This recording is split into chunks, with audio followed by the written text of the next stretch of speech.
नमस्कार दोस्तों आपका सबसे ज़्यादा रुझान राजनीति में है क्या?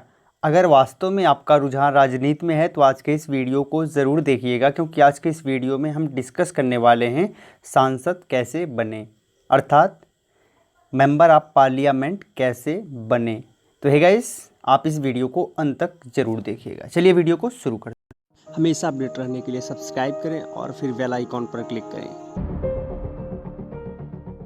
गाइस, सबसे पहली बात, जब आप तो गाइस यहाँ सबसे पहली बात तो ये आती है कि आपको डिसाइड करना है कि आप लोकसभा में सांसद बनना चाहते हैं या फिर राज्यसभा में सांसद बनना चाहते हैं। संसद का निर्माण बेसिकली लोकसभा और राज्यसभा दोनों से मिलके होता है। उस तीसरा जो इसका स्तंभ है वो होता है राष्ट्रपति। तो यहाँ पर सबसे पहली बात कि आप लोकसभा के भी सांसद बन सकते हैं और राज्यसभा के भी सांसद बन सकते हैं। बेसिकली लोकसभा में कुल 552 मेंबर्स होते हैं और राज्यसभा में 245 मेंबर्स होते हैं। अब अगली बात ये आती है कि अगर आप सांसद बनना चाहते हैं, चाहे आप लोकसभा में या फिर राज्यसभा में, इसके लिए कुछ बेसिक एलिजिबिलिटी क्राइटेरिया होती हैं। इसको डिस्कस कर लेते हैं। तो यहाँ पर सबसे पहली बात तो ये है कि आपको भारत का नागरिक होना चाहिए। कम से कम अगर आप लोकसभा के सांसद बनना चाहते हैं तो आपकी जो उम्र है वो 25 ईयर्स होनी चाहिए, और अगर आप राज्यसभा में सांसद बनना चाहते हैं तो आपकी उम्र 30 वर्ष होनी चाहिए।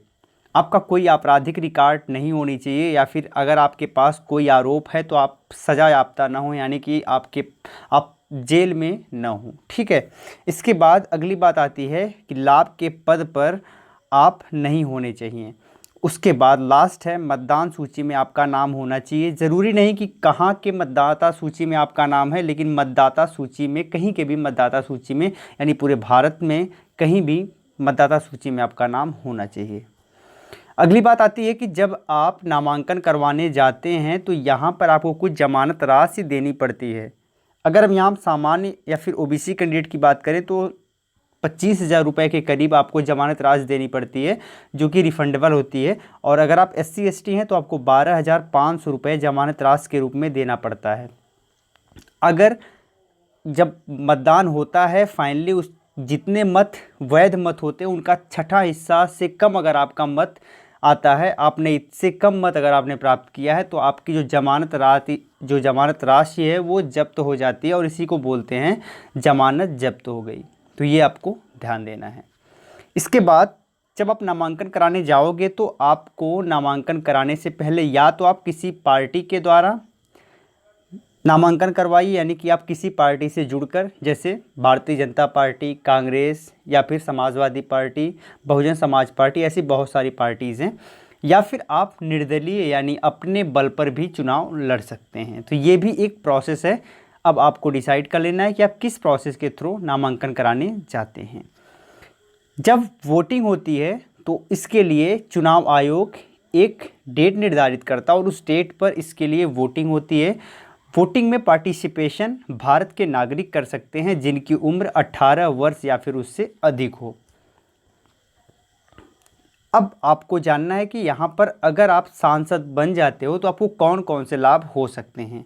तो जब आप सांसद बन जाते हो तो आपको प्रति महीने 50,000 रुपये सैलरी मिलने लगती है। इसके साथ ही साथ जब भी संसद सत्र प्रारंभ होता है, यानी कि जब आप संसद में बैठते हो, तो आपको प्रतिदिन के हिसाब से 2,000 रुपये दिया जाता है।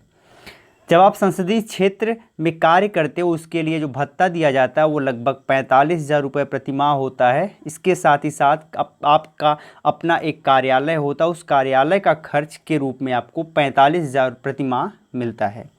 इसके साथ ही साथ आपका जो संसदीय क्षेत्र है, जहाँ के आप प्रतिनिधि हैं, जहाँ के आप सांसद हैं, उस क्षेत्र में खर्च करने के लिए, वहाँ काम करने के लिए आपको प्रतिवर्ष 5 करोड़ रुपए के रूप में प्राप्त होता है।